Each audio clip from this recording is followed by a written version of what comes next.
Patroclus, my cousin. No, God! No, God, please, no! No! Achilles bottomed and Plato proved it! Hollywood representation. Why does it matter? When I was about 4 or 5 years old, I used to dress up as Batgirl. Now I dress up as Spider-Man. Hey, everyone. I don't really know where that Batgirl costume came from, but all I know is that I would wear it until I couldn't anymore. But that changed when the Superman movie came out. In that Superman movie, there is a little boy who carries around an inhaler. When I first watched the Superman movie, I had just come from the hospital after a really, really bad asthma attack. To distract me from the fact that I was in the hospital for a while, I thought that I would get to meet Superman, because I thought that Superman was friends with kids who had asthma, just like that little boy in the movie. And that was when I realized that there were other kids around the world just like me, struggling through asthma. I ditched the Batgirl costume and started to like Superman, but I still loved Spider-Man at the same time. This is Chance. He's my guy in the chair. Okay, go. So why is representation important? Because there are people in real life who are going through some things that nobody knows about until it's displayed in the media. So the whole Achilles thing in the beginning of the video, if you don't know where that clip is from, it is from Troy, with Brad Pitt and Eric Bana and Orlando Bloom. And the whole Patroclus thing is because of this book, as well as the Iliad and the Odyssey. So in the movie Troy, Achilles and Patroclus are cousins. But in the Iliad and the Odyssey, well, parts of the Odyssey, and in the Song of Achilles, they are lovers. Historically, the Greeks accepted pederasty, which was a relationship between an older man and a younger boy. Even though marriages were arranged for an older man and typically a teenage girl, the Greeks were totally okay with love being love. People could have relationships with anybody they wanted to be with. So if people from thousands of years ago could accept what love was, then why can't we accept what it is these days? These days in Hollywood, people part of the LGBT plus communities and the minorities are underrepresented on screen and behind the camera. A report done by Media Diversity and Social Change Initiative at University of Southern California's Annenberg School for Communication and Journalism states that the characters from the top 100 movies of 2016 were 31.4% women, while non-white groups accounted for 29.1%. 13.6% were black people, 5.7% were Asian people, 3.1% were Hispanic peoples, and disabled people were at 2.7%, while gay characters were 1.1%. And Beauty and the Beast came out, and it was reported that a character in that movie is gay.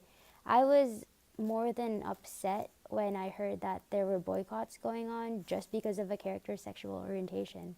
I found it crazy that some parents didn't make it a priority to let their children know that it's okay to love who they want to love. And it was like they didn't even care that the main character was into like some half human, half creature thing. I mean, I don't think that there are half human, half creature things lurking around the woods for its next partner. So why can't some people accept the fact that there are other human beings who feel the need to express their emotions?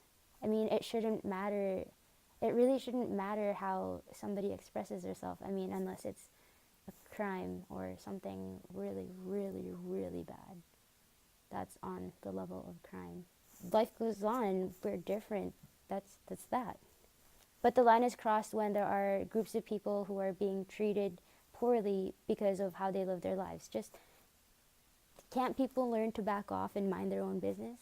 Some people have enough problems going on in their lives, and just adding pressure can lead to serious health issues, especially mental health issues. Mental health issues are real, and sometimes Hollywood doesn't show what it's really like.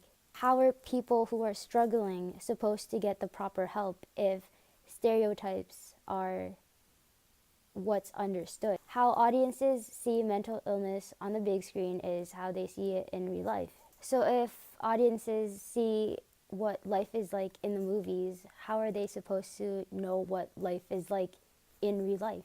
Movies based off of history, are they supposed to be 100% accurate, or are there modern twists to it? Just like Troy, I don't know what the director's plans were, but Troy is somewhat accurate.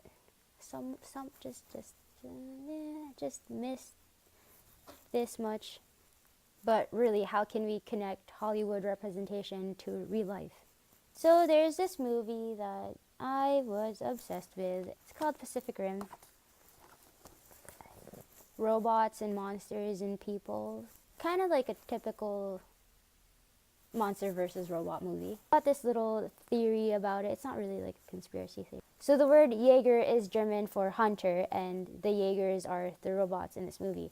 The word kaiju is Japanese for monster. And the Japanese and the Americans have different narratives when it comes to radiation. In Japan, radiation creates monsters, and in America, radiation creates superheroes. By the middle of the movie, the Japanese pilot joins the American pilot to stop a monster from destroying the world. And Russia's Jaeger is unfortunately destroyed. And the main character that is like telling them what to do is a British guy. So in Pacific Rim, I think there's a little connection to World War II. But the message of the movie is that everybody should put aside their differences for the sake of the greater good. It doesn't matter where somebody is from, it doesn't matter their skin color, it doesn't matter their sexual orientation, it doesn't matter what language they speak.